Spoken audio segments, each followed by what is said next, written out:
बच्चों, let's see this question. So the question over here says, what is correct about ECG?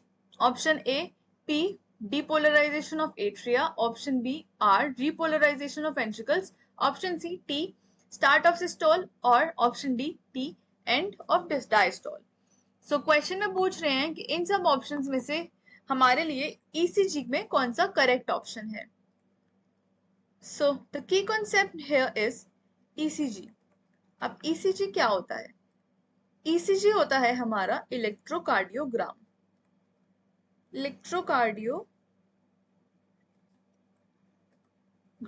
अब ये क्या करता है? ये हमें बताता है कि हमारा हार्ट का फंक्शन कैसा है.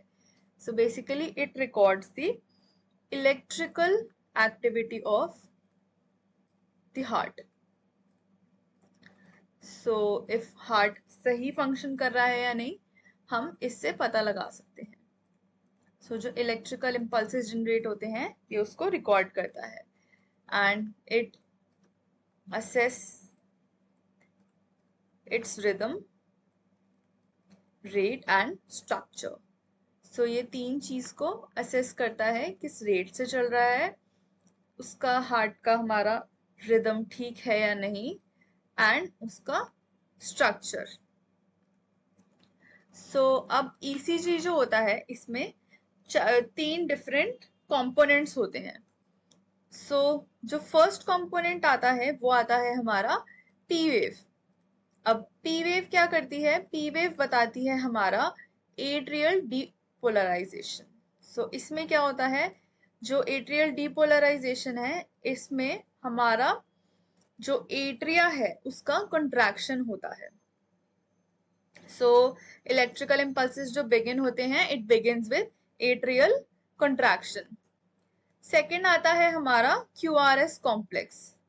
सो QRS कॉम्प्लेक्स में होता है हमारा ventricular depolarization. So again similar to atrial depolarization, ventricle depolarization में वेंट्रिकल्स का कंट्रैक्शन होता है एंड इसमें तीन वेव्स प्रेजेंट होती हैं, Q wave, R wave and S wave.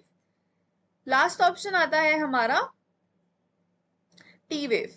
So T wave में क्या होता है? T वेव हमारी लास्ट का एरिया होता है. इस टाइम पे जो हमारी वेंट्रिकल्स हैं ये खुद को रीसेट करती हैं ताकि वो नेक्स्ट सेट के लिए रेडी रहें. सो जो हमारे पास डायग्राम आता है वो कुछ ऐसा आता है हमारी हार्ट बीट का. इसमें एक यहाँ पे आता है बम्प, देन थोड़ा सा नीचे ये ऊपर जाता है एंड देन नीचे जाके यहाँ पे and this. So this is the T wave, this is the S wave, this is the R wave, this is the Q wave and here T wave. So different options देख लेते हैं. Option number A given है हमें depolarisation of atria.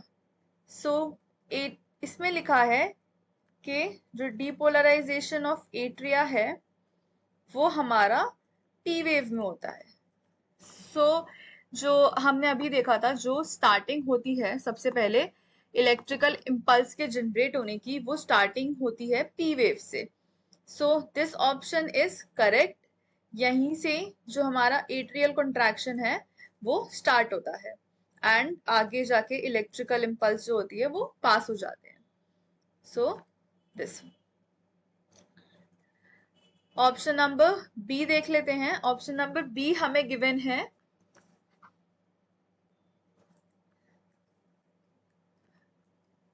Option B here is R, which is repolarization of ventricles.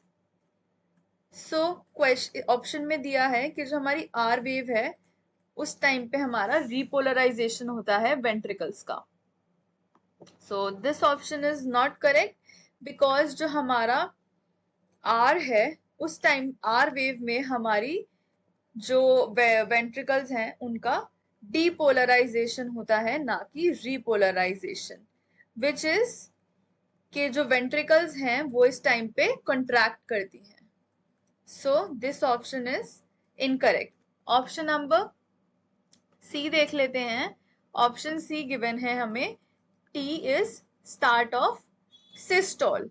सो इसमें बोला है कि जो टी वेव है उस टाइम पे हमारा जो सिस्टोल है वो स्टार्ट होता है। So this is also incorrect because जो हमारा टी वेव होता है उसमें हमारा एंड ऑफ सिस्टोल डिपिक्ट करता है वो, ना कि स्टार्ट ऑफ सिस्टोल। सो जो सिस्टोल होता है वो खत्म हो रहा होता है, उस टाइम पे हमारी टी वेव स्टार्ट हो रही होती है। सो this option is incorrect. Option number D जो हमें गिवन है is T is end of diastole. So option में दिया है कि जो टी वेव है उस टाइम पे हमारा एंड ऑफ डायस्टोल होता है।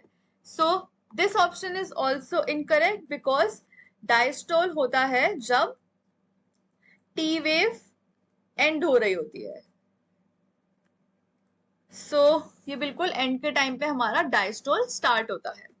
So therefore option number A is correct, which is P, depolarization of atria. Hope you understood it well. Best of luck.